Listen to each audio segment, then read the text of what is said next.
heard the news. Daniel Snyder sold the team. Can I get a round of applause? Whoa! Like the Nature Boy Ric Flair. I know y'all can feel it in the air. We've been waiting a long time for this. At least 10 years. 10 years for this. And the nightmare is finally over. That's right, I said it. It was a nightmare. We have awoken from that bad dream of Dan Snyder owning the team. Like I predicted, the Magic Man, Josh Harris, and the rest of the group are the new owners. It's not inked yet. They haven't inked anything. The owners haven't agreed to anything, but Daniel Snyder and Josh Harris and the group, they agreed in principle. And that's all we can go by for right now. That's good enough for me. I know that Daniel Snyder, come September, won't be up in that owner's box. That's good for me. That's all I need. I'm ecstatic. I'm happy, and I know you all are happy out there also. It's time for us to celebrate. We all need to celebrate. Let your hair down now. You know, you could be stress-free. You could become stress-free right now. Now is the time to do it because Dan Snyder is out the door.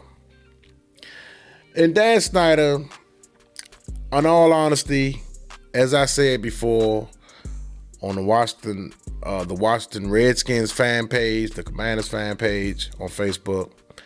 Like I said before, Daniel Snyder have done some good things. You know, he was a fan.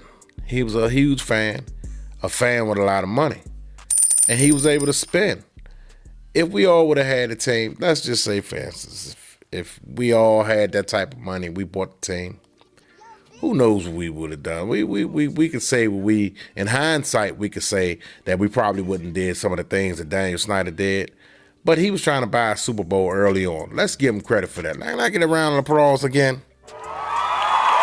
Thank you. The man tried early on. He tried to establish a winner. He tried to buy a Super Bowl. We all know that. But we all know in the NFL, you cannot buy a Super Bowl. You have to do it the right way. In the 90s, Jerry Jones and the 49ers owner, I think his name was Eddie Lavaro. I don't want to butcher his name.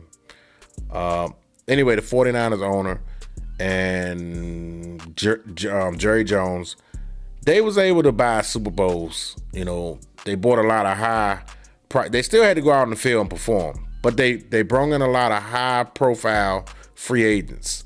They was leading the pack at that particular time and going and obtaining high-dollar free agents. And they was able to do that, and they were successful at doing so. And they was able to win a couple of Super Bowls out of it. But since then, you know, free agency came and kind of shut all that down because the owners that had the most money was able to play big, you know. So they wanted an even playing field. So that's why they installed free agency. You know, and Daniel Snyder, unbeknownst, he was late in the game. He still was trying to do what the 49ers owner and Jerry Jones was doing in the early 90s, and that wasn't going to cut it. And he's been chasing that dream.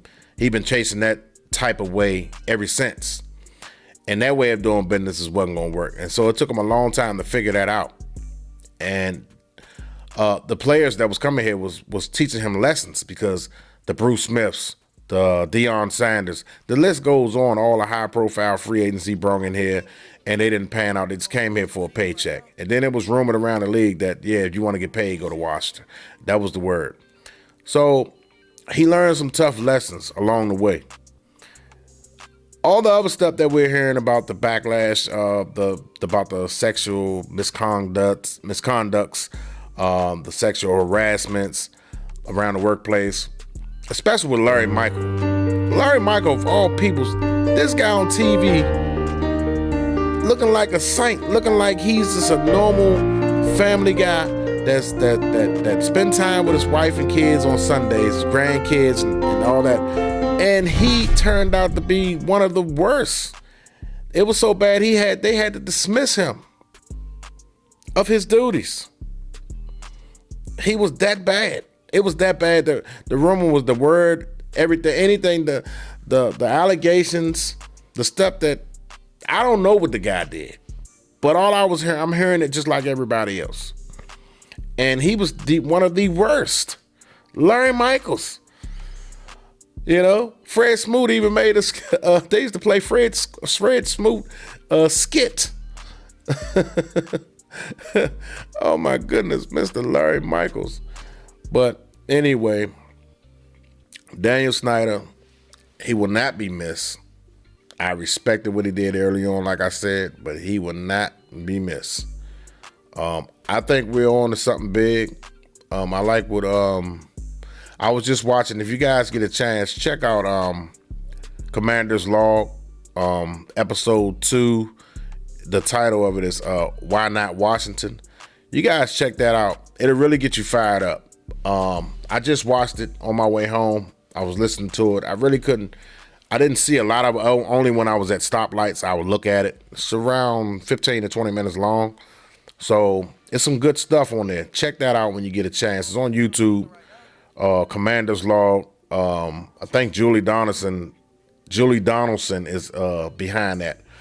But it's got footage of Irk Bieniemy, Deron Payne celebrating his contract, walking through the facility and all that. Ron Rivera speaking about the team, this, that, and the fourth. It was exclusively about Deron Payne. They featured Deron Payne a lot, and they featured Irk Bieniemy a lot. So you guys get a chance, check that out. It's a real good watch. But it got me fired up. It really did. It got me fired up. It make me want to go out there and suit up. Get these old bones out there and go and suit up this mid-40s guy right here and want to go out there and play. I think I still got it, too. I believe I do.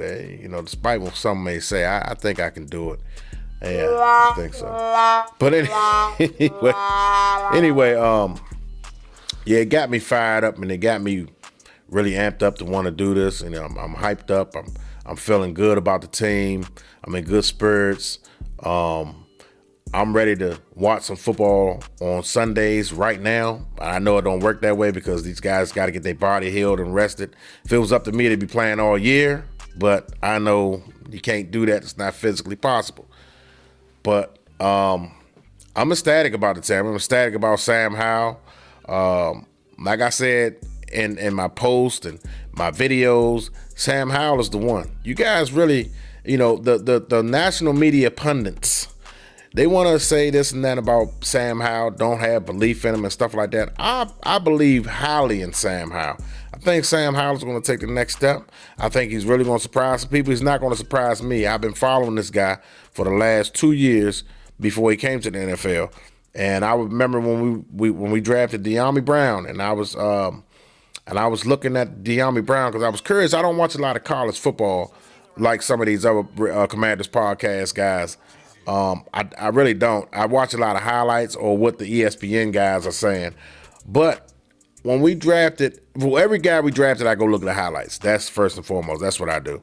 So I was curious about this guy, De'Ami Brown. So I went to go on YouTube and I looked, and I was like, oh, this guy's pretty good. Okay. Oh, yeah, I like this guy. But what really grabbed my attention was, who is this quarterback throwing him the ball? I mean, this guy has a cannon, and this guy's elusive, but he wasn't running a whole lot because he didn't need to when he had De'Ami Brown and the rest of those guys. When he had the running backs, he had a good offensive line, and he had the wide receiver core. I think he had like a couple of guys other than De'Ami Brown, and those guys all left. But when he had De'Ami Brown, all I kept saying was a bomb. De'Ami Brown catching bombs. I said, this guy got a cannon. One throw, air yards was like 60 yards or 65 yards in the air. I'm talking about air yards. You know, not throwing it, catching it, and running for 65 yards. No, he actually threw like a 60-yard bomb. And I said, wow, man, we need that guy on our team. And I've been following him ever since. And the last year, because he would have went number one.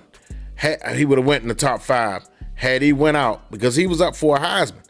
Had he went out that year, I think the year after De'Ami Brown was the year after De'Ami Brown. I think it was the year after De'Ami Brown. Had he went out, he would have been projected top 5. Hands down, he would have been projected top 5.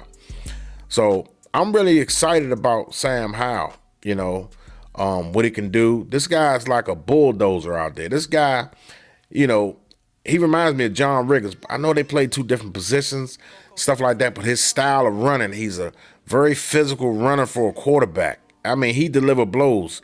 Did y'all see that he did what he did to Diggs last year for the Cowboys in the end zone?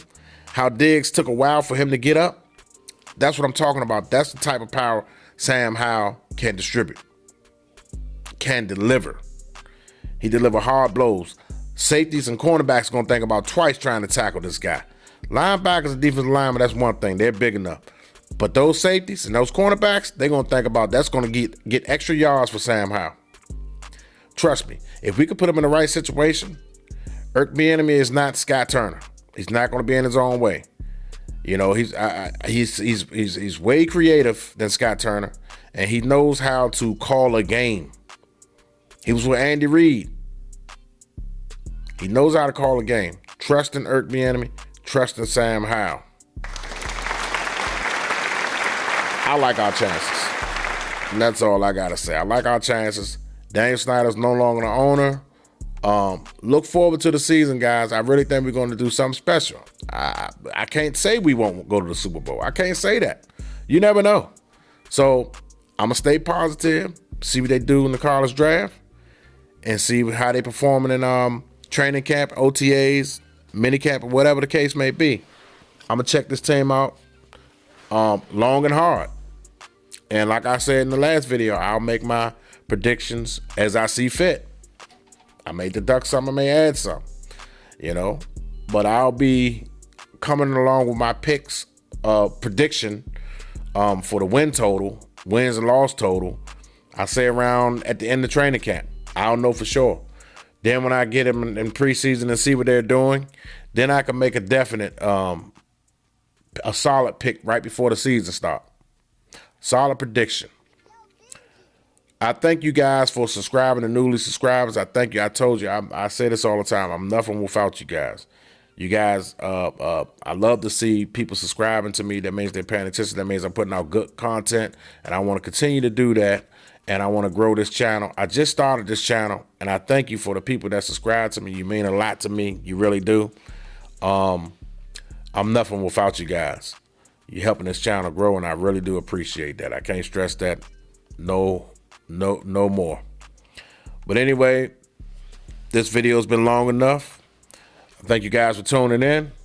I want you guys to enjoy the rest of your night, and we'll do it on the next episode. Peace.